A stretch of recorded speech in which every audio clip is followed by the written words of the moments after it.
Hello and welcome to the Let That Shift Go podcast. I'm Noel. And I'm Lena. And this is where we talk about the good, the bad, and all the shift in between. We'll just talk mad shift. Let's get into it.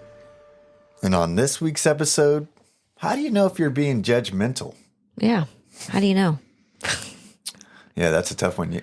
It's not as easy to recognize as we think. Nope. And it's a good topic for the times. Yeah. Yeah, exactly. But first, let's get into these Skin Deep cards.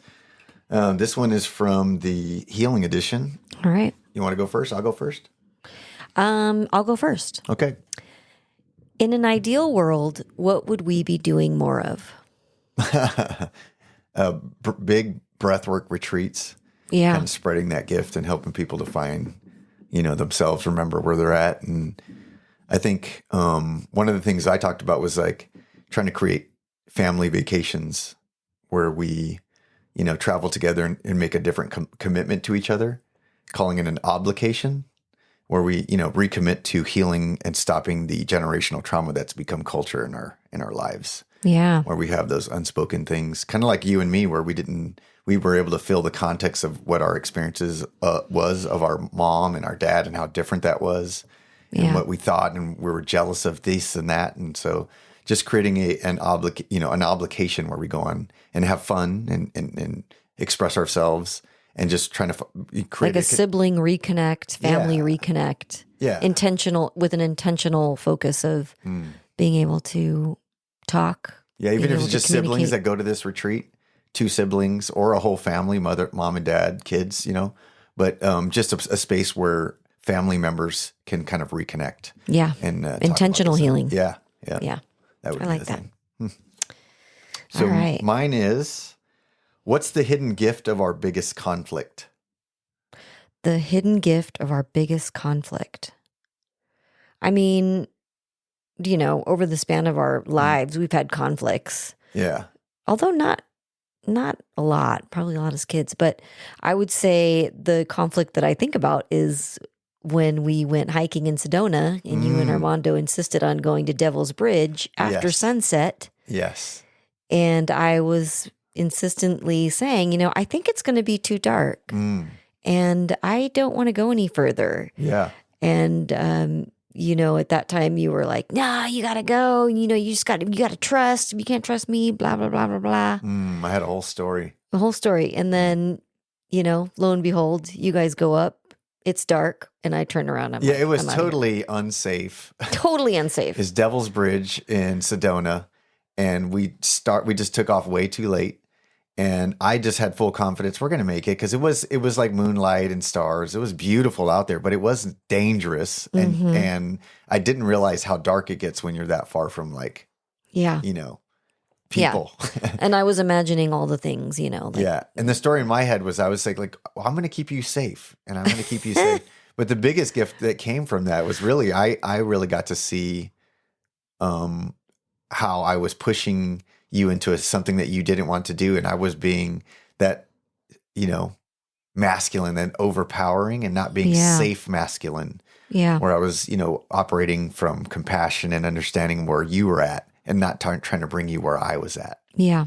So I think that was although it was painful and it was uncomfortable, I think we both got something out of that. One was I need to listen to myself. And when I say I'm not going to do something, I just need to, at that point, not make it personal, just be like, I'm out.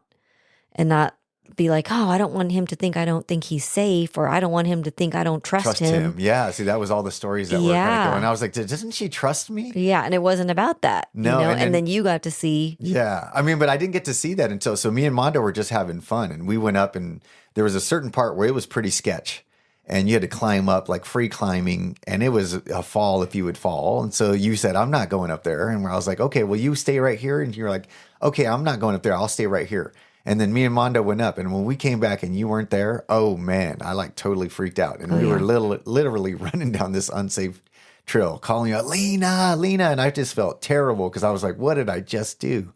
Because I just wanted to have my experience. Yeah. You know what I mean? Yeah. And so I learned that was a big, that was our last big conflict. That was a big conflict and a big lesson. Yeah. Quickly learned. So. All right. Yeah. Well, so let's get into this topic about judgment. How do you know if you're being judgmental? Yeah, and this comes out of, we just got back from a weekend retreat with Transcendence and yeah. a big, In Scottsdale. beautiful event with Alok Appadurai, who's one of the leading consciousness leader of leaders. And so one part of this retreat was this statement on judgment. And he said, judgment, how do you know you're in judgment? Anytime you think you're right and someone else is wrong, period, you're in judgment. And I thought, wow, that is bold and true.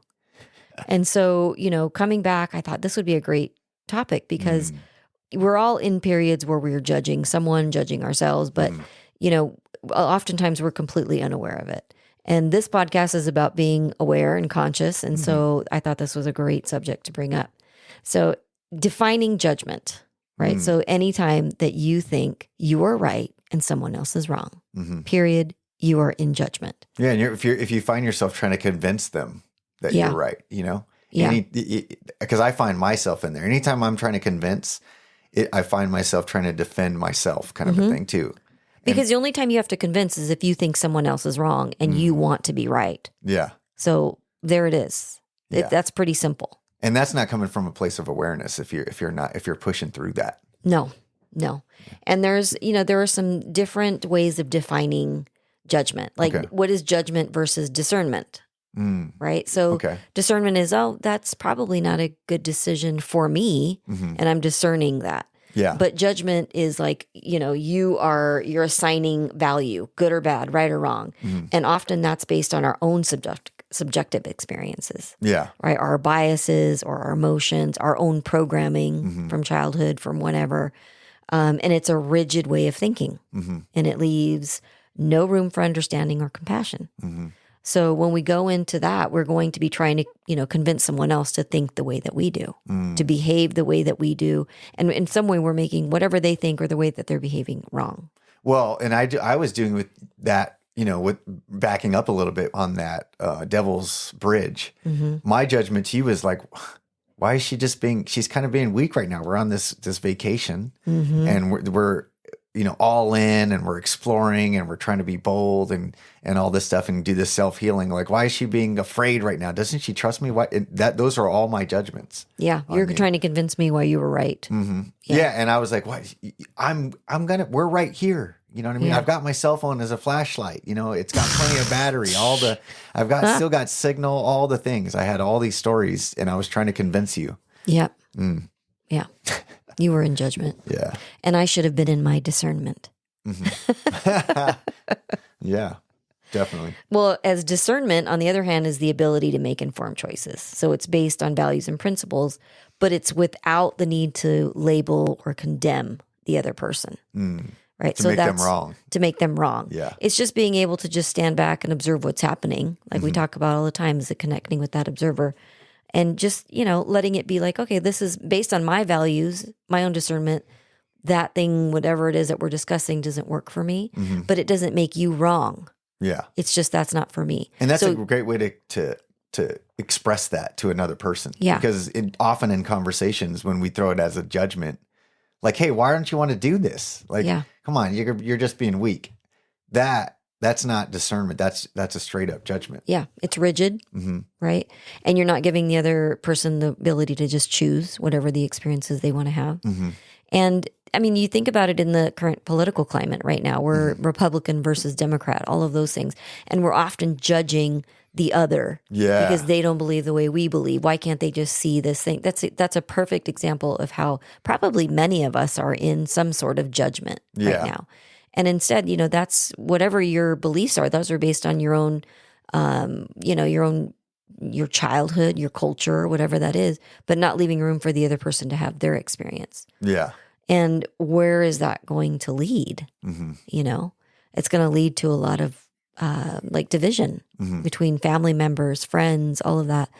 And it's not necessary and it does nothing for the relationship. Yeah. I mean, because I struggle with that with social media, especially on the Facebook platform. And there's a lot of, friends and family that post whatever their political beliefs are. Yeah. But on either, mostly I would say on the Republican side, it's mostly just the negative posts about, this person is terrible or Kamala this and this, and Both sides do that, though. yeah, I know, but in my specific feed. Oh, and when well, that's because your algorithm. My algorithm pulls that in, and my thing was like, well, I don't mind that you're your specific candidate. I just would prefer you would tell me why I should vote for your candidate, not just tell me all the bad things about the person I shouldn't, because that's not making me go. Well, oh, the thing is, whoever's writing the ads is also in judgment. Yeah. Because that's making one person right and one person wrong. Yeah. And, so it's stemming from that right away. Yeah. They're not looking for discernment. You're looking for judgment. Mm-hmm.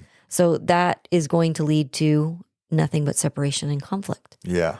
So those are the differences, the difference between judgment and discernment. Mm-hmm. And we really want to stay more in discernment because it leaves a little more flexibility. Mm-hmm. It leaves more room for compassion. It leaves more room for, to be able to have a discussion. Internally, yeah, all of those start internally, right? Yeah.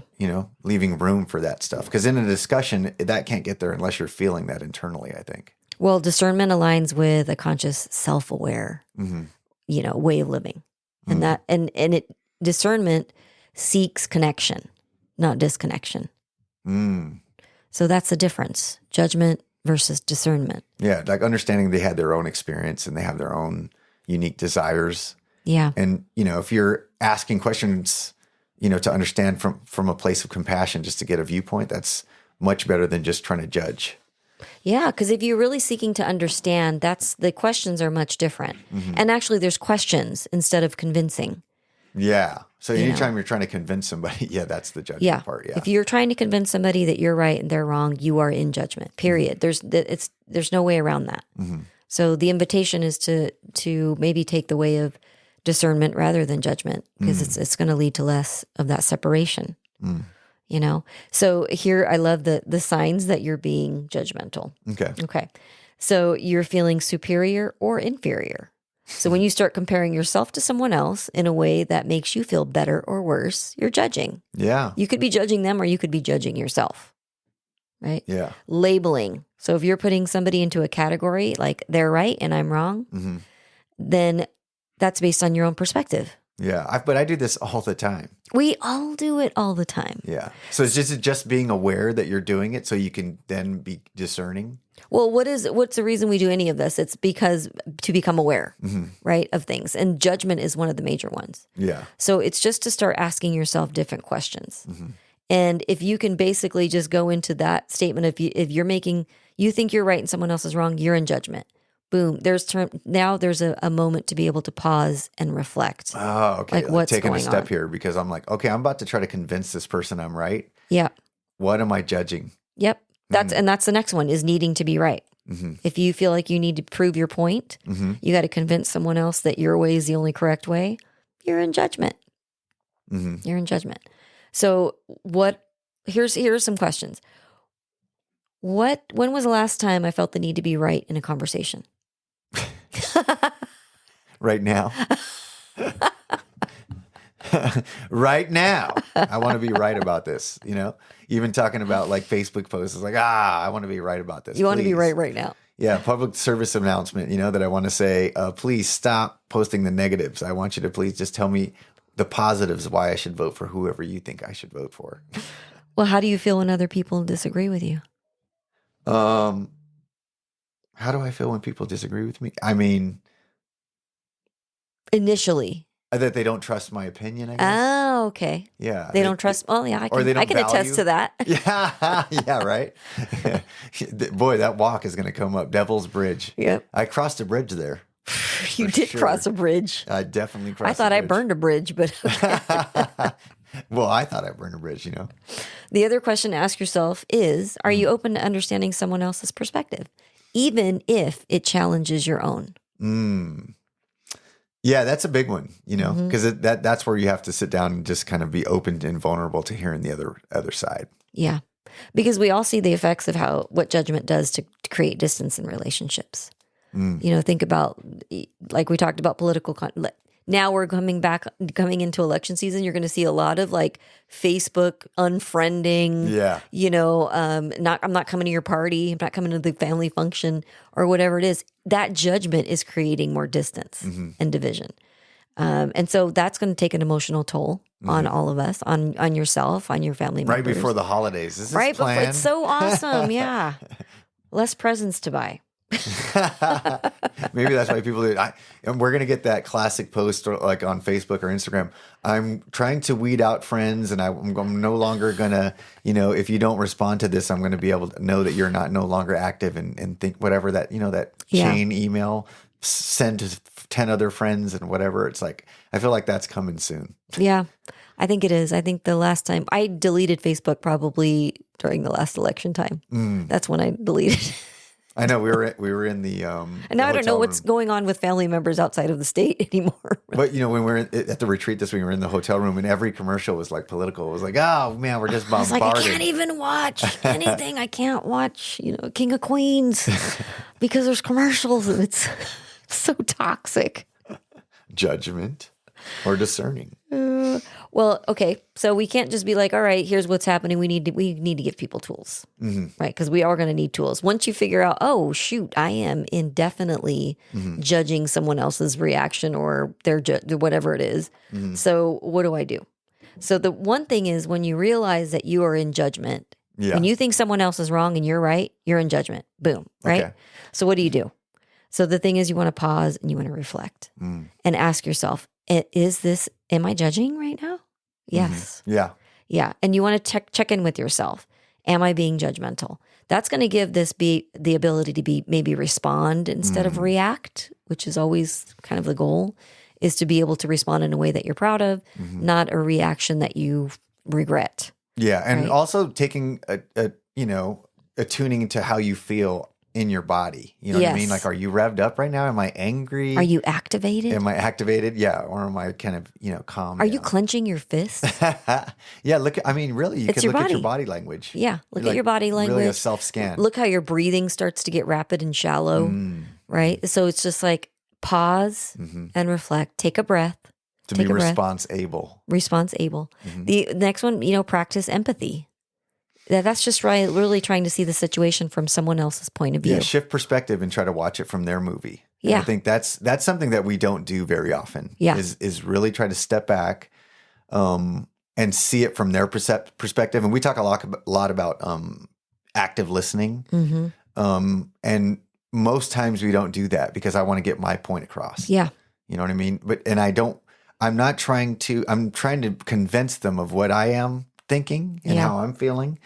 And I'm not really listening to what they're saying. And so it's not coming from a place of compassion or understanding or listening. No empathy. No, because I'm just waiting for them to stop so that I can convince them to shift the pendulum back to my side of the argument where I'm starting to win. Right. And that's the opposite of trying to see the situation from their perspective. Yes. So as hard as that can be because we want to be right, it's just try to see I wonder why they would feel that way. I wonder what environment they've been in that they think that's okay, or, whatever it is, whatever the situation may be, is just trying to step into the other person's shoes and see it from their perspective. That's going to be number 2. We heard something this weekend, and he phrased it a little different. Alok said something about being in a state, but I would like to call like a head state or a gut state. You need to get into your heart state. Heart state. There you go. Yeah, because I just really feel like when you're in your head, we're analyzing where am I? Am I in my head right now or in my heart? Yeah. Am I in my heart? Heart's going to make it a little bit easier to be empathetic and try to see it from their perspective. The other thing that's really big, I think this is the biggest one and the one that we've been really kind of alluding to, is release the need to be right. Just let it go. Be okay with losing? Yeah. It's more like you want to focus on understanding rather than winning. Yeah. Like there if is you're no like, winning I and want losing. to understand. Yeah. There's no one's going to win. No. If there's a winner, there's 2 losers. Right. Yeah. Focus on the understanding. Yeah. In fact, if you really want someone to see your perspective, if you can widen the space and let them know they're heard, they might be more willing to listen to you. But it's just releasing that need to be right. Yeah. And we all know when we're trying to do that. And you can ask them, it's almost like the act of listening, like asking them a deepening question about what their perspective is. Or like saying, what I hear you saying is this, that you feel that way, you think this is okay, or, because of that. Is that right? Yes. Okay. What I want to know is, what led you to that? Yeah. What is the benefit of that? And just seek to understand. So let go of needing to be right. And instead you want to seek to understand whatever the I situation think is. maybe my first instinct is that if I do that, then they may convince me to be on their side. You see what I'm saying? But we all want, what you want to be able to I'm just be being raw wrong. with that. That's the definition of growth is being willing to be wrong. That's where the vulnerability is. Yeah. That's how you're able to grow. I mean, how beautiful would it be if you gained a perspective and you're like, wow, actually that's true. And maybe there's something that I don't know. Man, this weekend I learned so many different things just because I was willing to listen to a different perspective. Yeah. And I felt like I knew a lot of this stuff. I've been in this health and wellness, field for 3 years now, trying to figure out like who am I? What am I doing? What am I doing? And I was blown away by a different perspective because this was a different type of event that I've ever been to. Big shifts. It was some big shifts. Yeah. Big so shifts. Just being willing to be wrong, or not even wrong, but it's just a different way to look at the same thing. Yeah. To listen. Yeah. To just listen. The one that I think is probably easy for us and maybe one of the easiest ones to just slip into is just use humor. Yeah. Without the sarcasm, because that's where I go. That's my go-to. Sarcasm is just veiled anger. Yeah. So just humor. It's like lighten the situation, just acknowledging that we all have judgments. Yeah. Right. But we can also laugh at ourselves and we can grow. Yeah. I mean, if we can just slip a little bit of humor in there, it just kind of de-escalates any situation by just inserting a little humor. Yeah, but making sure that it's not at the expense of the person you're talking about. No. Talking with, I should say. No. Yeah, not at the expense of the other person. That's sarcasm. And the other thing is really just to encourage people, like just start small. It doesn't. What do you mean? What do you mean? Small. You don't need to go into like politics. Oh yeah, or that's the danger like big topics. You can just start with a small thing about like, why do you like decaf? Because if I hear somebody order decaf, I'm like, why bother? Yeah. Right? That's my judgment. You're wrong. Why would somebody drink coffee and drink decaf? Yeah. Start with something like that. Like I want to know, like why do you drink decaf? Like, do you just enjoy the flavor, or just something that's benign? I mean, the big things like for me, I was thinking about like having the discussion with my dad or our dad, and trying to I have all these judgments about him, right? But just like you said, I've kind of given up on kind of judging him and telling him and trying to convince him to of be your a different point. way. Yeah, we talked about that a lot this weekend on this road trip. That was so fabulous to fill in those gaps. But it was like, I don't need to do that anymore. No, just understand where is he coming from. Yeah, and I was more from the place of like, dude, I would like to go on a trip back to the Philippines with you and show me where you grew up, and that would help me better to understand where you came from, why you did the things you did, why you do the things you do. Because that would give me more compassion and all those things, rather than just kind of like, you're why a jerk. Can't you just why see didn't it you show this up from way? this? Why can't you? Why are you still doing the same patterns? And it's like, that's where the generational trauma keeps going. I get PTSD and the just from that. divide gets wider. Yeah. And I, quite frankly, I don't want to spend the last, golden years of my relationship with my father, like trying to convince him of anything. Because then I'm stepping back going, I'm really just judging my dad.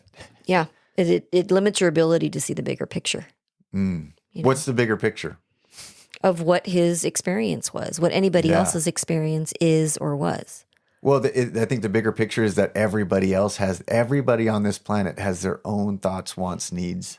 We're all in a different movie theater watching our own movie, and we're the star of the show. So just understand Give grace for that. You're in different movie theaters having a different experience. And so when we can come from grace and from compassion, it makes it a little bit easier. And I think the big one is letting go of the need to be right. Yeah. That's one thing I learned a long time ago. Now competitiveness it's healthy, right? But to not in this case, No. I don't know. I think because if you're in competitiveness, then that is a whole nother thing. That's like, even if I think you're right, I'm going to want to make you wrong so I can be one up. Like that's not really.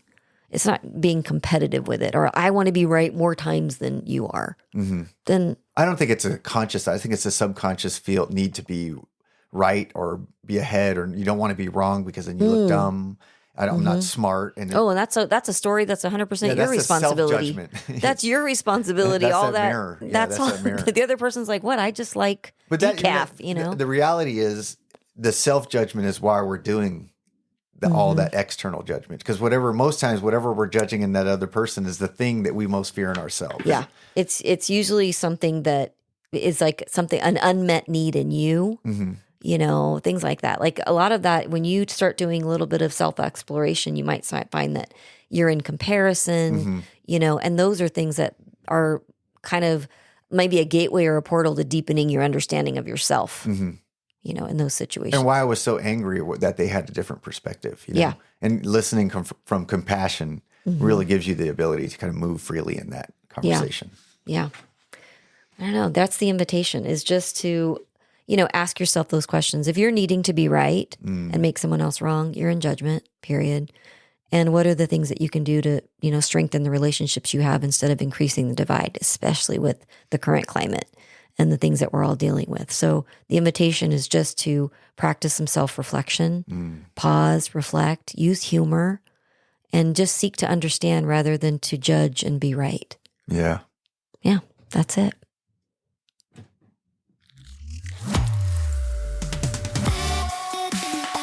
All right, that's been another episode of Let That Shift Go podcast. I'm Noel. And I'm Lena. Let us know what your questions are, and we'd love to use them on a future episode. Or check us out on Insta at Let That Shift Go, or visit our website, serenitycovetemecula.com.